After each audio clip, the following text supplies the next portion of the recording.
Welcome to Bosco Campus Vision. This is Rani, Assistant Professor, PG Department of Commerce, Don Bosco College, Kottayam. The last class we discussed material control. That is the first important steps of material control. That is the purchase control, material purchase control. Today we are going to discuss material stores control. What are the different types of stores, advantages and disadvantages of different types of stores, etc. Let's start today's topic. Today's topic is material stores control. What are the different types of stores? Centralized store, their advantages and disadvantages. Decentralized store, then centralized stores with sub-stores. Okay. Then what do you mean by material stores control? What do you mean by material stores control? The material purchased may not be used at once. There may be time lag between the purchase and usage of materials. Storage of material is considered as one of the important steps involved in the material cost control. Okay. Upon storage of material is considered as the one of the important steps involved in material cost control. Okay. Store is a place where the material are kept safely till they are issued for production under the control of a person called storekeeper. Upon store is a place where the various materials are kept safely till they are issued for production under the control of a person. Person is called storekeeper. Okay. അപ്പോൾ store കീപ്പറിൻ്റെ കൺട്രോളിൽ നമ്മൾ ഈ materials നമ്മൾ purchase ചെയ്ത എല്ലാ മെറ്റീരിയൽസും എന്തായിട്ട് സേഫായിട്ട് നമ്മൾ കീപ്പ് ചെയ്യേണ്ടതായിട്ടുണ്ട്. അങ്ങനെ കീപ്പ് ചെയ്യുന്ന പ്ലേസിനെയാണ് എന്തെന്ന് പറയുക, സ്റ്റോർ എന്ന് പറയുക. Okay. The stores department act as an link between purchasing department and the production department. Stores department act as the link between ഏതൊക്കെയാണ്, പ്രൊഡക്ഷൻ ഡിപ്പാർട്ട്മെൻറ്റ്, അതുപോലെ എന്താണ് പർച്ചേസിംഗ് ഡിപ്പാർട്ട്മെൻറ്റിൻ്റെ പ്രൊഡക്ഷൻ ഡിപ്പാർട്ട്മെൻറ്റിൻ്റെ ലിങ്കായിട്ട് ആര് ആക്ട് ചെയ്യുകയും ചെയ്യുന്നു, ഈ സ്റ്റോർസ് ഡിപ്പാർട്ട്മെൻറ്റ് ആക്ട് ചെയ്യുകയും ചെയ്യുന്നു. Okay, what are the different types of stores? First one, centralized store. Second one, decentralized store. And third one, centralized store with the sub-stores. Okay, then what is centralized store? It is one where materials are received by and issued from stores department. All item of materials are purchased for the entire concern is stored in a single store and issued to all production departments is made from these stores. Okay.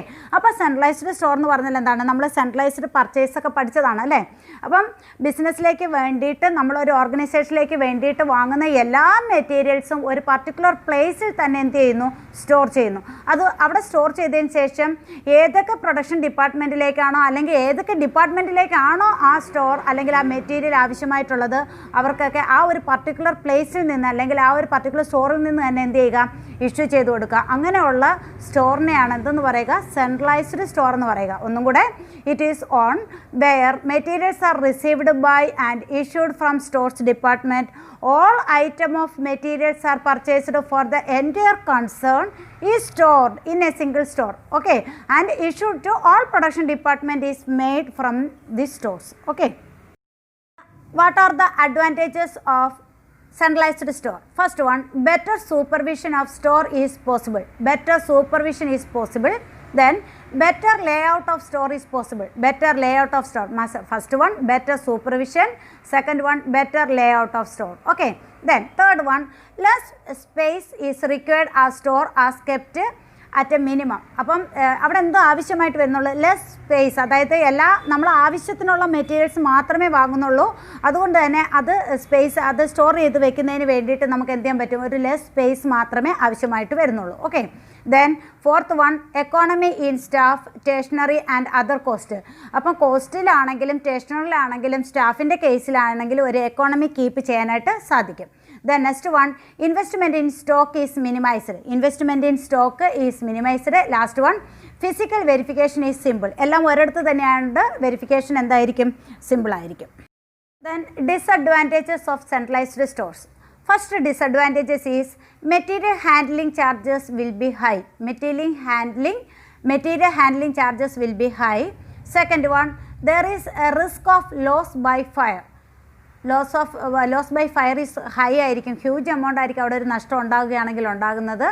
Then third one, specific requirements of individual department may not be satisfied. അപ്പോൾ individual ഡിപ്പാർട്ട്മെൻറ്റിൻ്റെ റിക്വയർമെൻറ്റ്സിനെ satisfy ചെയ്യാൻ ഒരു പരിധിവരെ സാധിക്കില്ല. Then next one, breakdown of transportation may stop production. Breakdown of transportation may stop production. അപ്പം നമ്മുടെ അതായത് ഒരു particular പ്ലേസിലാണ് ഇതെല്ലാം സ്റ്റോർ ചെയ്തിരിക്കുന്നത്, അവിടെ നിന്ന് പ്രൊഡക്ഷൻ ഡിപ്പാർട്ട്മെൻറ്റിലേക്ക് എത്തിക്കുന്നതിന് വേണ്ടിയിട്ടുള്ള ട്രാൻസ്പോർട്ടേഷനിൽ എന്തെങ്കിലും ബ്രേക്ക് ഡൗൺ ഉണ്ടാവുകയാണെങ്കിൽ അത് എന്തിന് അഫക്റ്റ് ചെയ്യും? ആ പ്രൊഡക്ഷനെ അഫക്റ്റ് ചെയ്യും. Okay, last one, there may be delay in supplying materials to production department. അപ്പോൾ പ്രൊഡക്ഷൻ ഡിപ്പാർട്ട്മെൻറ്റിലേക്ക് ഗുഡ്സ് സപ്ലൈ ചെയ്യുന്നതിൽ എന്തുണ്ടാകാനുള്ള സാധ്യതയുണ്ട്? സം ഡിലേ ഉണ്ടാകാനുള്ള സാധ്യതയുണ്ട്. അങ്ങനെ 6 ഡിസഡ്വാൻറ്റേജസ് ആണ് എവിടെ ഉള്ളത്? സെൻട്രലൈസ്ഡ് സ്റ്റോർസിന് ഉള്ളത്. Then second important store, decentralized store.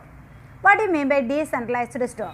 In this type of stores, each department has its own stores.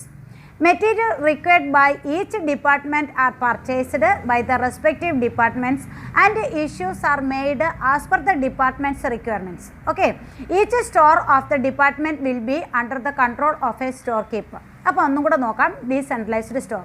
In this type of stores each department has its own stores. അപ്പോൾ ഓരോ ഡിപ്പാർട്ട്മെൻറ്റിനും എന്തുണ്ടായിരിക്കും? അവരുടേതായ മെറ്റീരിയൽ സ്റ്റോർസ് ഉണ്ടായിരിക്കും. Okay, materials required by each department are purchased by the respective departments. അപ്പോൾ ഓരോ ഡിപ്പാർട്ട്മെൻറ്റിനും ആവശ്യമായിട്ടുള്ള മെറ്റീരിയൽസ് റെസ്പെക്റ്റീവ് ഡിപ്പാർട്ട്മെൻറ്റ്സ് വഴി വാങ്ങിക്കുകയും and issues are made as per the departments requirements. ആ ഡിപ്പാർട്ട്മെൻറ്റിന് ആവശ്യമാകുമ്പോൾ അവരുടേതായ സ്റ്റോറിൽ നിന്ന് തന്നെ എന്ത് ചെയ്യുക? ഇത് കളക്ട് ചെയ്യുകയും ചെയ്യുക. Each store of the department will be under the control of A store keeper. അപ്പോൾ ഓരോ ഡിപ്പാർട്ട്മെൻറ്റിന് എന്തോ വേണം? ഓരോ സ്റ്റോർ കീപ്പറും ഉണ്ടാവണം അല്ലേ? അതാണ് decentralised stores. Third one, centralised store with sub stores ആണ്. Centralised store with sub stores. It is a combination of both the stores. That means centralised store and decentralised store. In big factories where productions department are situated at a distance from the central store, in order to minimize the material handling charges, a sub store is established near the production department. Okay, അപ്പോൾ നോക്കിയാൽ നമുക്കറിയാം centralised store with sub stores എന്ന് പറയുമ്പോൾ it is the combination of centralised store and decentralised store.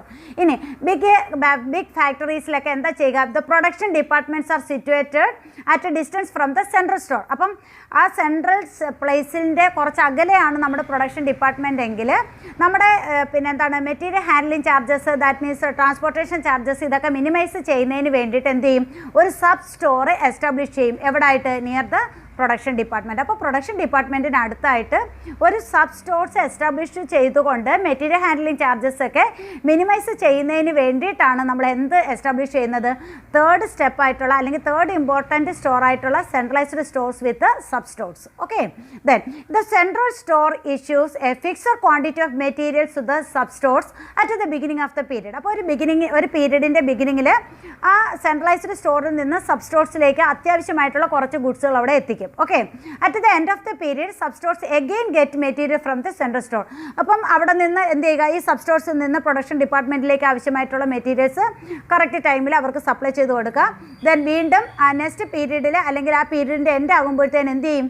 വീണ്ടും central സ്റ്റോറിൽ നിന്ന് materials ഈ sub സ്റ്റോർസിലേക്ക് എത്തിക്കും. Okay, this is also known as Impress system of store control.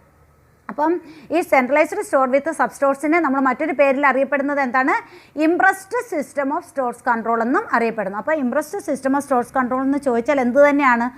Centralised store with sub stores ആയിരിക്കും. Watch the videos carefully and write the assignments. What is centralized store? What are the advantages and the disadvantages of centralized store? What is decentralized store? And last one, what is centralized store with the sub stores? Okay.